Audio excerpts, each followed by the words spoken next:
Let's talk about the Bush legacy and its impact on the election as well. You've been a great defender of President Bush, largely on war, terror issues. What do you think his legacy will be, and how did it impact the electorate in this election? Well, I think President Bush has been demonized and pilloried in a way that no other American president ever has, at least not in my memory. And some of it is enormously unfair. And in fact, the exaggerated version of it, even if you grant there are things that he did wrong, they've been exaggerated to such an extent that it's way beyond any kind of reality. I think the thing that will happen for President Bush, because it's been driven to such levels of unreality and demonization, I think President Bush is going to be viewed more favorably by history. And I think he'll be viewed more favorably by history because as you get further and further away from a presidency, really it's only 1, 2, or 3 big issues that then emerge. You know, you think of Truman. Truman was a very unpopular president who could not run for re-election, who was driven out by his own party.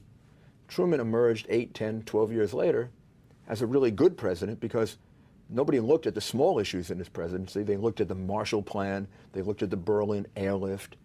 They looked at his having set up a way of containing communism that was then continued by Eisenhower and Kennedy and Johnson and Nixon and finally resolved by Ronald Reagan. I think that's going to happen with terrorism. I think President Bush will be seen as having taken a very courageous and correct position against terrorism in taking a country that was in a state of shock over the attack of September 11, moving us around very quickly to going on offense, and in so doing, preventing what were at the time predictable terrorist acts, and then setting us on a right course, even though there were missteps. Just like in the Cold War, there were missteps. Truman made missteps, Eisenhower made missteps, Kennedy made missteps, Johnson did. You know, Nixon got us out of the Vietnam War, but there used to be a lot of criticism that he didn't get us out fast enough.